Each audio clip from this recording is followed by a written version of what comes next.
Hello दोस्तों, आपका new study zone में स्वागत है। DSSB PRT part B CTET primary और जूनियर के लिए हम DSSB PRT में जितने भी प्रीवियस ईयर क्वेश्चंस हैं उनको कर रहे हैं। आप सभी को पता है प्रतीक शिवालिक की अग्रवाल एग्ज़ाम कार्ड की ये बुक से हम क्वेश्चंस कर रहे हैं।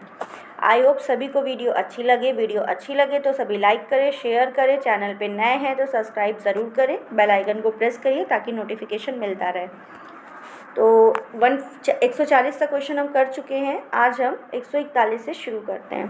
तो आज का हमारा पहला क्वेश्चन है, एक अच्छी शिक्षण सामग्री की क्या विशेषताएं। एक अच्छी शिक्षण के लिए शिक्षण सामग्री जो है उनकी क्या विशेषताएं होनी चाहिए। पहला है सामग्री का उपयोगितावादी मूल होना चाहिए, बिल्कुल उपयोग होना चाहिए उसका। TLM को हल्के, वजन, सुरक्षित और मजबूत होना चाहिए। हल्का वज़न होना चाहिए ताकि उसे हम आसानी से उठा के ले जा सके, सुरक्षित हो, बच्चों को कोई नुकसान ना हो उससे, और मजबूत होना चाहिए। ठीक है। TLM की परिचितता नई अवधारणाओं को पेश करने में मदद करेगी। ठीक है। तो यहाँ पर आपके ये तीनों कथन जो है सही है, इसलिए आपका ऑप्शन ए राइट होगा। फर्स्ट, सेकेंड एंड थर्ड तीनों आपके ऑप्शन राइट है। ठीक है। ऑप्शन किसी को नहीं दिख रहे हैं तो देख सकते हैं, ये ऑप्शन ए आपका राइट है। क्वेश्चन नंबर 142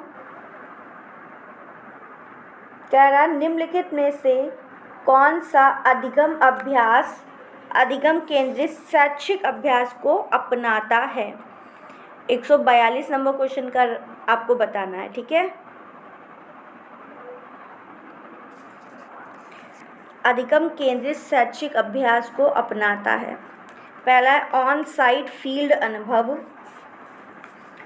बिल्कुल। तुल्यकालिक इंटरैक्टिव सीखने की गतिविधियाँ, बिल्कुल। समस्या आधारित जांच अधिगम। तो ये तीनों ही अधिगम केंद्रित शैक्षिक अभ्यास को बातें कर रही हैं। ठीक है।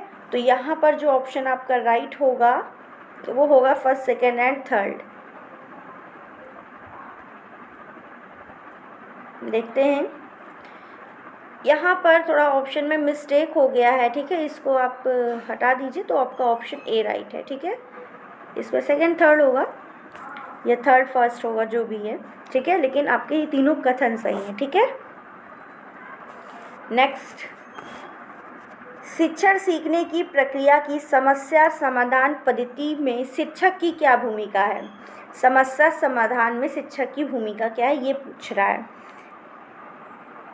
कक्षा में भयमुक्त वातावरण बनाए रखें, बिल्कुल। भाई अगर बच्चों को पढ़ाया है हमने तो भयमुक्त जो है वातावरण रहेगा अगर, ठीक है, तो टीचर और बच्चे के बीच में एक कम्युनिकेशन अच्छा हो पाएगा। बच्चा स्वतंत्र पूर्वक जो है पूछ पाएगा क्वेश्चंस, अपने डाउट्स पूछ पाएगा। पता चले डरा के रख रहे हैं माहौल तो बच्चा पूछने में भी क्वेश्चन डरेगा कि सर से पूछेंगे भी डांट देंगे हमें। ठीक है, तो वो चीज़ नहीं होनी चाहिए। सेकेंड है समस्या का विश्लेषण करने में छात्र की मदद करें, बिल्कुल, है ना। तीसरा है हमारा महत्वपूर्ण सोच, खुली मानसिकता और जांच और खोज की भावना विकसित करने में छात्रों की मदद करें, बिल्कुल। उनकी खुली मानसिकता होनी चाहिए, उसकी खोज की भावना विकसित करें। आखिर ये ऐसा है कि ये पता करके आना, तो वो थोड़ा उसके साथ में नई जानकारी भी सीखेगा। ठीक है। तो उनकी परिकल्पनाएं को तैयार करें, छात्र सोच सके, उसको प्रोत्साहन मिले। ठीक है। तो यहाँ पर ये तीनों कथन आपके सही हैं। तो देखते हैं ऑप्शन हमारा कौन सा राइट होगा। फर्स्ट, सेकेंड एंड थर्ड, यानी कि ऑप्शन डी हमारा राइट होगा। 145 नंबर क्वेश्चन, शिक्षण अधिगम प्रक्रिया के संबंध में निम्नलिखित में से कौन सा कथन सही है। ये सभी पेडागोजी के क्वेश्चन हैं। ठीक है।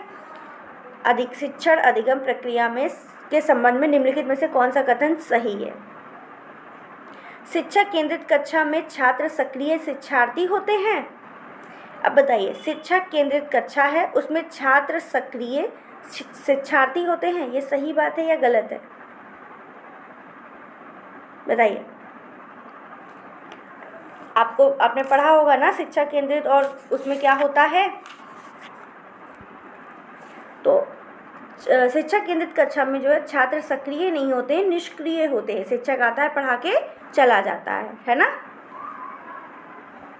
नेक्स्ट दूसरा देखो ऑप्शन क्या कह रहा है, रचनात्मक शिक्षण और शिक्षण छात्र को निष्क्रिय शिक्षार्थी मानता है, नहीं, गलत है।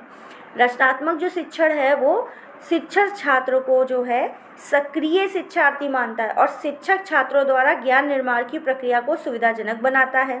तो ये आपका यहाँ निष्क्रिय लिखा इसलिए गलत है, यहाँ सक्रिय लिखा इसलिए गलत है। ठीक है, तो ना आपका कथन एक सही है ना कथन दो सही है। अब याद करिए, मैंने एक बार वीडियो में बताया था लगभग जो है ज़्यादातर क्वेश्चंस में आपके कथन सारे सही होते हैं।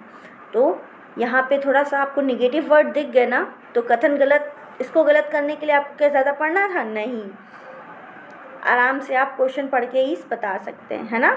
अगर थोड़ा सा भी पढ़ा है तो भी आप बता सकते हैं। तो यहाँ पर आपका जो ऑप्शन राइट होगा वो होगा सी, ना तो एक ना ही दो, दोनों ही कथन आपके गलत हैं। ठीक है, समझ गए ना। नेक्स्ट, सच्चा शिक्षक कौन है? सच्चा शिक्षक कौन होता है? जो समाज की मजबूरियों से मुक्त हो, जिसने एक प्रभावशाली शैक्षिक संगठन बनाया हो, जो किसी आदर्श या विश्वास से बंधा हो, जो पद या अधिकार प्राप्त करने के साधन के रूप में शिक्षण का उपयोग करता हो। ये तीनों ही कथन आपकी निगेटिव चीज़ें बता रही हैं। ये मजबूरियों से मुक्त हो, कोई भी उसे समाज की मजबूरी नहीं है, उससे मुक्त है, वो आपका सच्चा शिक्षक है। ठीक है, ऑप्शन ए राइट होगा 146 का। 147 नंबर क्वेश्चन, कौन सा शिक्षण दृष्टिकोण इस विश्वास पर आधारित है कि शिक्षक को वह सब पता है जो एक शिक्षार्थी को जानना आवश्यक है?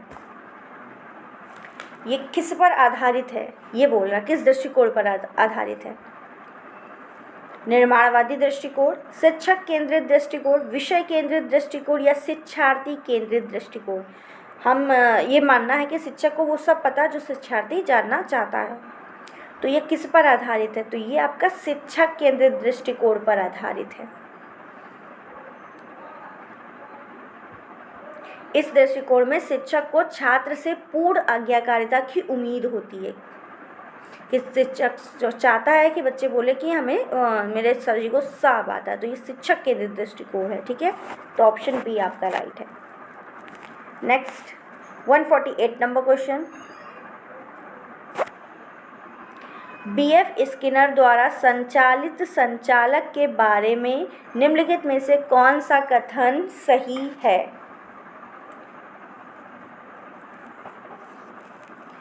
इसका इंग्लिश वर्जन ज़रा सुनिए आप। Which of the following statement regarding operant conditioning by BF Skinner is correct? ठीक है, संचालित संचालक का मतलब है ऑपरेंट कंडीशनिंग। ठीक है, तो पहला कथन है आपका, सकारात्मक व्यवहार सुदृढ़ीकरण तब होता है जब उत्सर्जित व्यवहार के बाद एक प्रतिकूल या अप्रिय उत्तेजना को हटाने से व्यवहार की घटना मजबूत होती है। ये आपका सकारात्मक व्यवहार दृष्टिकोण की बात कर रहा है। तब होता है जब उत्सर्जित व्यवहार के बाद एक प्रतिकूल या अप्रिय उत्तेजना को हटाने से व्यवहार की घटना मजबूत होती है। दूसरा देखिए क्या कह रहा है, नकारात्मक सुदृढ़ीकरण में एक उत्सर्जित व्यवहार के बाद सुखद उत्तेजना का प्रतिनिधित्व शामिल है जो व्यवहार की घटना को मजबूत करता है। तो यहाँ पर जो दोनों कथन कहे गए हैं वो आपके गलत हैं। ठीक है,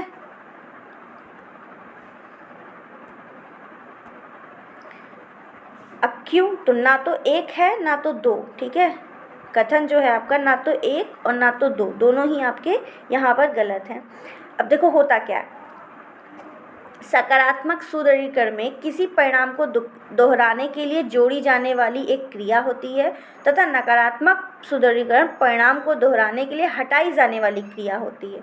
तो इसने कहा शामिल कर रही हैं, नकारात्मक में नहीं, नकारात्मक में हटाते हैं। ठीक है, प्रतिनिधित्व हटाने हैं जो व्यवहार की घटना को मजबूत करता है। ठीक है, तो शामिल नहीं करते हैं। और सकारात्मक में बोल रहा हटाते हैं, तो सकारात्मक में नहीं हटाते हैं, नकारात्मक में हटाते हैं। ठीक है,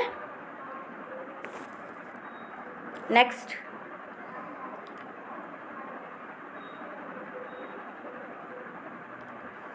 क्वेश्चन नंबर 149, एक शिक्षक के रूप में निम्न में से कौन सी तकनीकी आप सकारात्मक सामाजिक रूप से वांछनीय व्यवहार प्राप्त करने के लिए युवा छात्रों को सक्षम करने के लिए नकल का उपयोग करने के लिए कक्षा विद्यालय में आप अपना सकते हैं। पहला है ऑप्शन,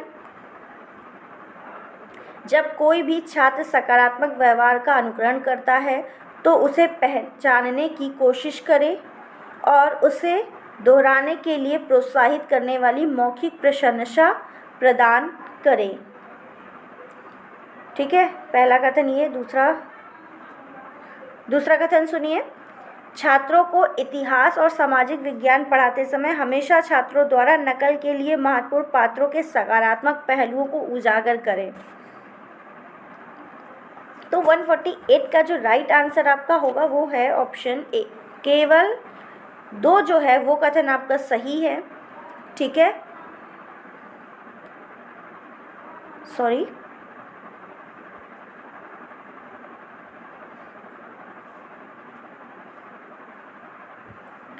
एक मिनट।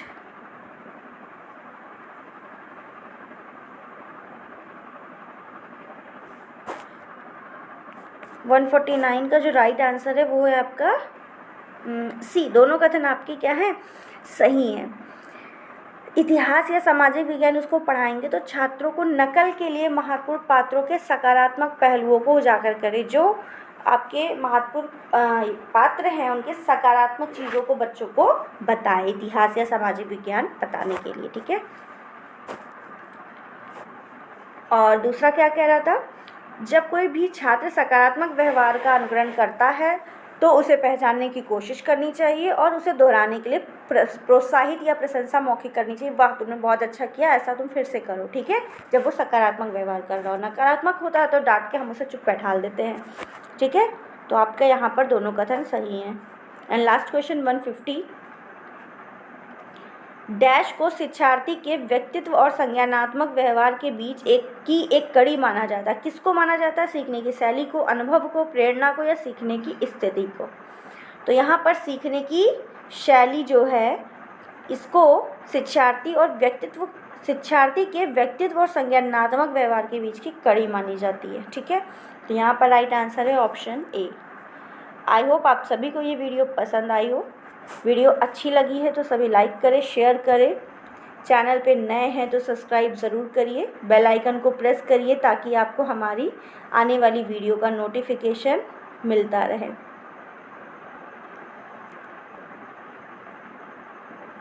Thank you.